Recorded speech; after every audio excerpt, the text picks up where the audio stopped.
Hello hi friends, ఎలా ఉన్నారు? అందరు బాగున్నారా? అయితే కువైట్ ప్రసాద్ రీసెంట్గా ఒక మర్డర్ అనేది చేయడం జరిగింది. ఈ విషయం వైరల్ అయింది, మనందరికీ కూడా తెలిసినటువంటి విషయమే. జరిగిన 2-3 రోజులు యూట్యూబ్ ఛానల్లో మాత్రమే ఈ విషయం అనేది వైరల్ అయింది. తర్వాత నిదానంగా ఈ విషయం బాగా స్ప్రెడ్ అయ్యి ఛానల్స్ వాళ్ళు కూడా మంచి రియాక్ట్ అయ్యి ఈ విషయాన్ని అయితే బాగా స్పందించారు ఈ విషయం పట్ల. తర్వాత వచ్చేసి మన ప్రసాద్ గారి విషయంలో రాజంపేట డిఎస్పీ గారు వచ్చేసి అతను యూట్యూబ్ ఛానల్ ఫేమస్ అవ్వడానికి ఇటువంటి పుకార్లన్నీ సృష్టించాడు అనేటువంటి ఒక కూడా చెప్పడం జరిగింది ఆయన.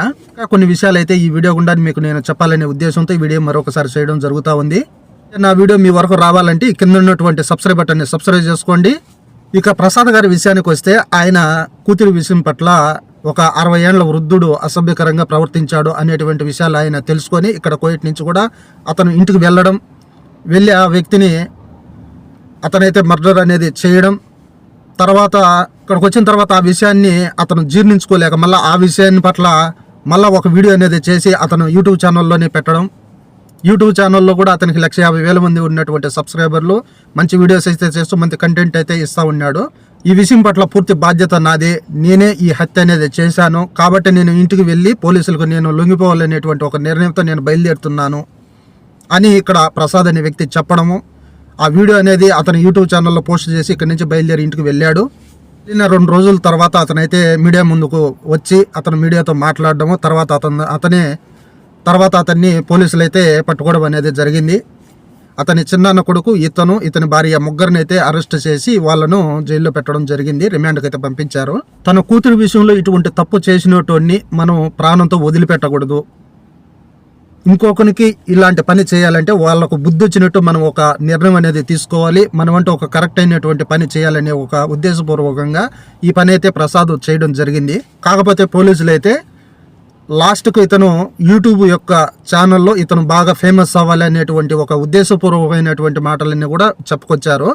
ఎవరైనా కానీ యూట్యూబ్ ఛానల్లో ఫేమస్ అవ్వాలని ఏమన్నా మంచిగా వీడియోలు చేస్తారో లేదంటే మంచి కంటెంట్ ఇస్తారో ఇట్లాంటి విషయాల పరంగా చేసి యూట్యూబ్ గుండా ఫేమస్ అవుతారు. హత్యలు మానవంగాలు చేసి యూట్యూబ్ గుండా ఫేమస్ అవ్వాలని ఎవరు కూడా అనుకోరు కదా.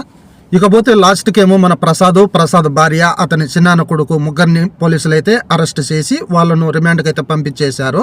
ఏ కూతురు కోసం అయితే ప్రసాద్ ఇంత ఆరాటపడి ఈ విషయాన్ని ఇంత విధిగా చేయగలిగాడో ఇప్పుడు అదే కూతురు ఇబ్బందులు పడినట్టు మనకు అయితే అర్థమైతేనే ఉంది.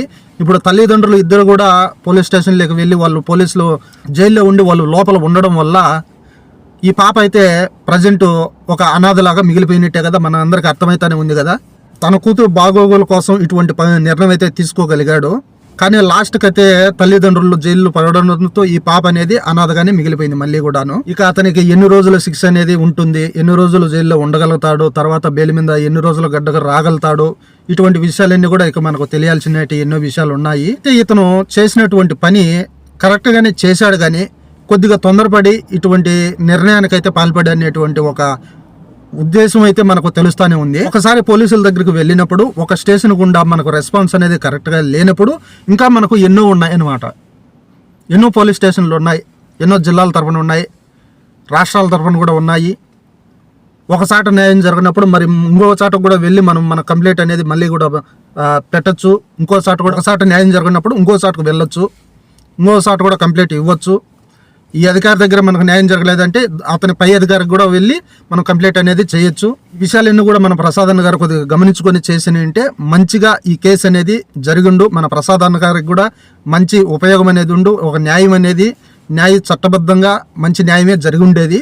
ఆ విధంగా చేయడం వల్ల మన ప్రసాద్ అన్న గారి జీవితమే స్పాయిల్ అయిపోయిందని చెప్పేట్టుగా మనకు అర్థమైతేనే ఉంది. ఎందుకంటే కువైట్కి వచ్చేసి ప్రసాద్ భార్య మంచిగా పనులు చేసుకుంటూ డబ్బు అనేది ఎర్నింగ్ చేసుకుంటూ అతను ఒక యూట్యూబ్ ఛానల్ కూడా పెట్టున్నాడు. యూట్యూబ్ ఛానల్ కూడా ఎంతో అమౌంట్ అనేది ఎర్న్ చేస్తూ ఉన్నాడు. ఇంకా అతను మంచిగా ఇలాగే డబ్బులు సంపాదించుకొని అతను యొక్క ఇబ్బందులన్నిటి కూడా తీర్చుకొని అతని జీవితం అనేది ఇంకా మంచిగా భవిష్యత్తులో బాగుండేది. లాస్ట్కి అతను కొద్దిగా తొందరపడి చేసినటువంటి పని అతన్ని చిక్కుల్లో పడేసింది. అతని జీవితానికి కొద్దిగా డ్యామేజ్ అయిపోయింది. ఇక వాళ్ళు పోలీస్ స్టేషన్ నుంచి ఎన్ని రోజులకు గడ్డకు రాగలుగుతారు, బెయిల్ మీద బెయిల్ పెట్టుకున్నా కానీ ఎన్ని రోజులకైతే రాగలుగుతారు, ఇన్ని రోజులు కానీ వాళ్ళకు శిక్ష అయితే ఉంటుంది. ఆ గడువు అనేది పూర్తయినంత వరకు వాళ్ళకు బెయిల్ కూడా ఇవ్వరనమాట.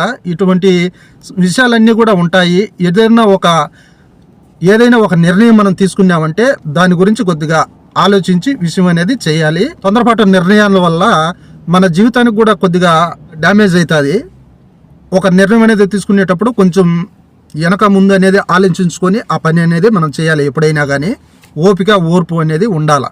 ఏదైతే తన కూతురు బాగుండాలి అనేటువంటి ఒక ఉద్దేశపూర్వకంగా ఈ పని అయితే తొందరపాటు వల్ల ఈ పని అయితే చేయగలిగాడు. కానీ తర్వాత జరిగేటువంటి పరిణామాలన్నీ కూడా కొద్దిగా ఆలోచించలేకపోయాడంటే ఈ విషయాన్ని పబ్లిక్ చేయాలి, ఇంకొకరు మళ్ళీ ఇటువంటి తప్పులు చేయకూడదు, వాళ్ళకు కూడా ఇటువంటి తప్పులన్నీ కూడా తెలియాలి, వాళ్ళకి బుద్ధి రావాలనేటువంటి ఒక ఉద్దేశపూర్వకంగానే ఈ పని అయితే చేయగలిగాడు. కానీ తర్వాత జరిగేటువంటి కొన్ని పరిణామాలు, తర్వాత వచ్చేటువంటి ఇబ్బందులు ఎట్లుంటాయి ఏమనే విషయాన్ని కొద్దిగా గమనించుకొని ఈ నిర్ణయం అనేది తీసుకొని ఉంటే మన ప్రసాద్ గారి లైఫ్ అనేది బాగుండేది.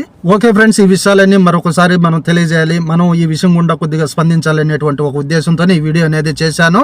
మన ప్రసాద్ గారికి అయితే మంచిగా న్యాయం జరగాలి, అతను బయటకు వచ్చి అతని కూతురుతో అతను బాగుండాలి, అతని జీవితంలో ఎన్నో మంచి పనులు చేసుకుంటూ అతను బాగుండాలని మనం అందరం కూడా కోరుకుందాము. ఓకే ఫ్రెండ్స్, నా వీడియోస్ నచ్చినట్లయితే మన ఛానల్ని సబ్స్క్రైబ్ చేసుకోండి, ఈ వీడియోకి ఒక లైక్ వేసుకోండి. Okay friends, by by.